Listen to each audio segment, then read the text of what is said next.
Welcome to Strategic Spark, the show where we ignite your strategic thinking. And today we're going to be tackling a challenge that I think a lot of organizations struggle with, and that is breaking free from those outdated strategic habits that might be holding them back. You know, the ones that feel really comfortable, but they're not actually getting you where you need to go. It's kind of like driving a car that's stuck in second gear.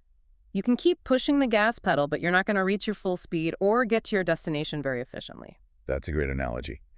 And speaking of things that used to be top of the line, the article we're looking at today uses the example of MySpace.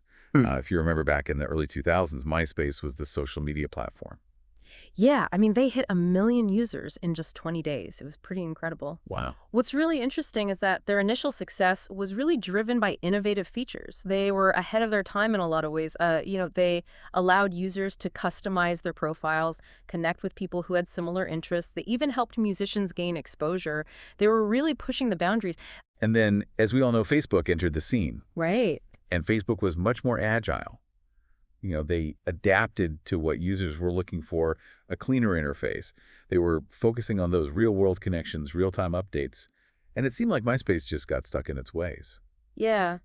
And, this really highlights a key point, which is that clinging to old habits, even the ones that led to your initial success, can ultimately be really detrimental. I mean, the world is constantly changing. And clinging to what worked in the past, it can prevent you from seeing and adapting to new opportunities and challenges. And, in MySpace's case, by 2008, Facebook had surpassed them in users, and they never really recovered. It's a cautionary tale for sure. Yeah. So why is it so hard to break free from these comfortable but outdated habits? Yeah. The article goes into some of the neuroscience behind this, and it's pretty fascinating. Yeah, well, our brains, they're wired for efficiency. So when we repeat actions, our brain cells, they form stronger connections. And these connections become like well-paved highways, making familiar choices feel easy and even rewarding.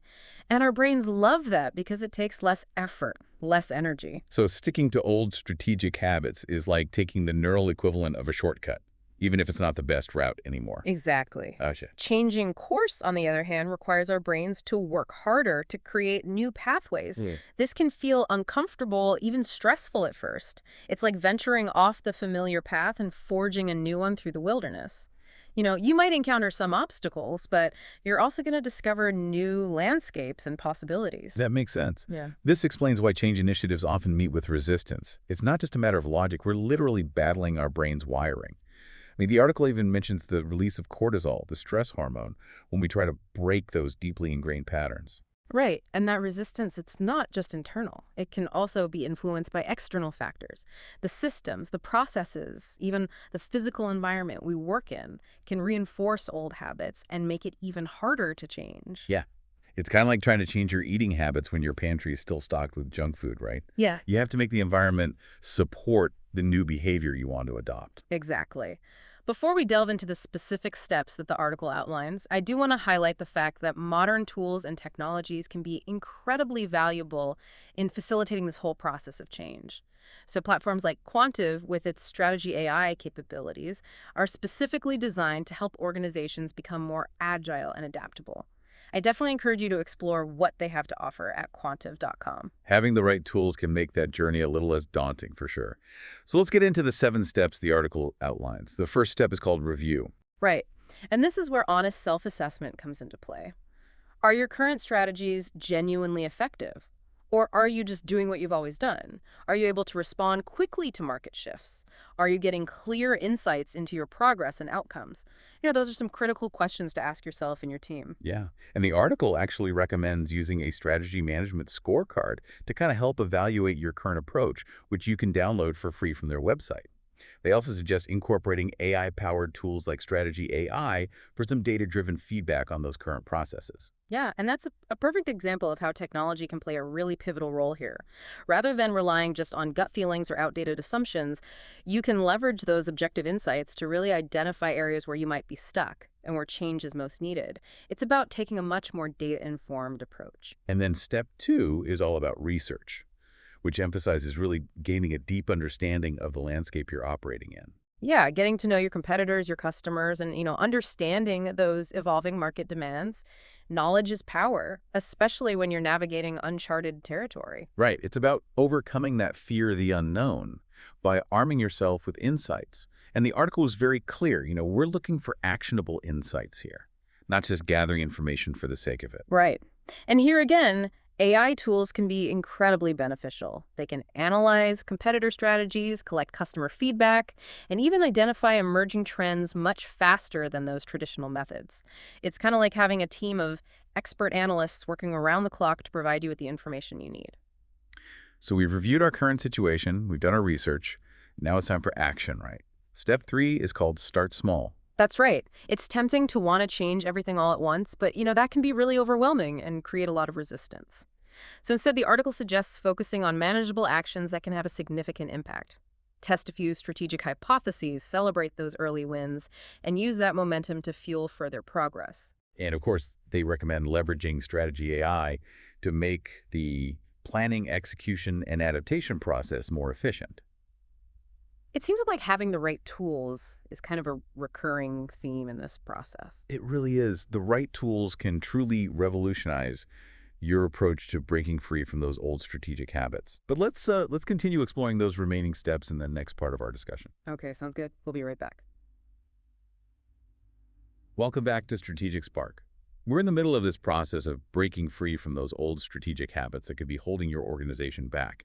We've already covered, reviewing your current strategies, doing that thorough research, and taking those first small steps to get some momentum going. Right, and now we move into kind of redesigning your environment, which I think is a really fascinating piece of this. This step recognizes the power of context. It's not enough to just think differently. You need to create an environment that actually supports new strategic habits. It's like, if you're trying to eat healthier, but you're constantly surrounded by junk food, it just makes it that much harder. You need to actually make the healthy choice the easier, more accessible one. Exactly. And so in the context of strategy, this translates to clear communication, alignment across teams, and providing the right tools and resources. The article really emphasizes connecting your strategy to actionable goals, selecting KPIs that will help you track your progress, having regular check-ins to ensure that everybody's aligned, and even visualizing your strategic journey to make sure there's transparency and accountability. It's about making the new way of doing things the path of least resistance. You're setting yourself up for success. And speaking of success, let's not forget about celebrating progress. I think it's easy to get so bogged down in the challenges of change, but taking the time to acknowledge and reward even those small wins can be so motivating for your team. It reinforces positive behaviors. It helps actually solidify those new habits. Absolutely. Celebrating wins big and small is step 5 in this process. And it's all about recognizing the effort that goes into breaking those old habits. The article even highlights the value of data-driven insights in this step. When you can actually see that new approaches are yielding positive results, it makes it much easier to really embrace the change. Seeing is believing, right? Success definitely breeds more success. But it's not just about the team, is it? Leadership plays a huge role in this as well. I mean, they set the tone. They need to be on board for real change to happen. Leadership is crucial, absolutely. Step 6 is focused on leaders leading by example. If you want your team to embrace new strategic habits, leaders need to embody the change they want to see. They can't just talk the talk. They have to walk the walk. They have to use the tools. They have to demonstrate the values. They have to exhibit the behaviors they expect from the rest of the organization. It's about creating that culture of strategic agility, where continuous learning, adaptation, and innovation are not just buzzwords. They're ingrained in the way the organization operates, and that starts from the top. Now, the final step in this process is all about monitoring and adapting. Because let's face it, old habits can be sneaky. They have a way of creeping back in when you least expect it, especially if you're not vigilant. So step 7 is about staying alert. Watching for any patterns that might signal a relapse into those old ways of thinking and doing things. Right. Encouraging feedback from your team, being open to course correction, and providing support when those old habits start to resurface. Those are all important aspects of this step. It's an ongoing process. It's not a one-time fix. It's about continuously fine-tuning your approach as you go. And that's where I think having the right tools and technology can really make a difference, wouldn't you say? Oh, without a doubt. We've talked about Quantive and its strategy AI capabilities a few times in this episode because they offer such a robust platform, and it can really aid in this entire journey of strategic transformation. They can help you monitor your progress, they can help you identify potential roadblocks, and they can help you adjust your approach with speed and intelligence.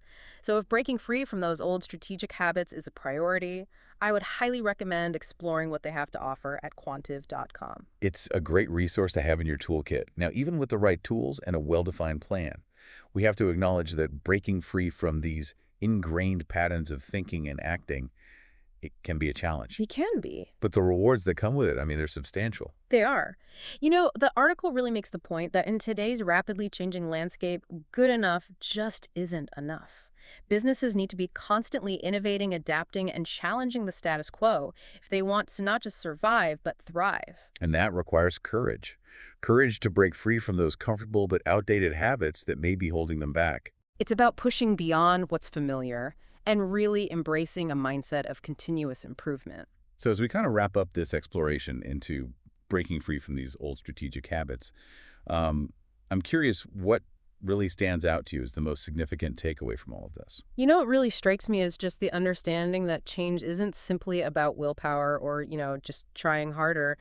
It's about recognizing the neuroscience at play, the influence of our environment, and the crucial role that leadership has in shaping a culture that actually supports and sustains these new strategic habits. Yeah, I totally agree. And I think, the MySpace example really drives that point home. Shows how even companies that were once industry leaders can fall victim to their own success if they fail to adapt and evolve. Right. It's a powerful reminder that what worked in the past may not work in the future. And in today's, rapidly changing business landscape, the ability to adapt and break free from those old patterns, it's essential for survival, let alone thriving. It's about embracing that mindset of continuous improvement, recognizing that change is a constant. And I appreciate that, the article didn't just focus on the challenges, but it provided a really clear roadmap with those 7 steps that we've been talking about. It's not about making a drastic overnight change, but, taking these deliberate, manageable steps to shift your thinking, your processes, your environment. And as we've discussed, having the right tools can be a real game changer. Platforms like Quantive, with its strategy AI capabilities, they give organizations the means to break free from those outdated habits and embrace a more agile, data-driven approach. It's like having a strategic partner right there in your corner, helping you navigate the complexities of change. Absolutely. And if you're looking for a way to make this whole process smoother and more effective, definitely check out Quantive at quantive.com. Now, before we go, I want to leave you with a final thought-provoking question. What is one strategic habit that you are ready to break to really unleash your organization's full potential? That's a question worth reflecting on, because ultimately it's not just about changing habits, it's about changing outcomes. It's about shaping a future where your organization can not just survive, but excel in a world that's constantly evolving. That is a great point. Thank you so much for joining me for this conversation. It's been really insightful. It's been a pleasure. And to all of our listeners out there, thank you for listening to Strategic Spark.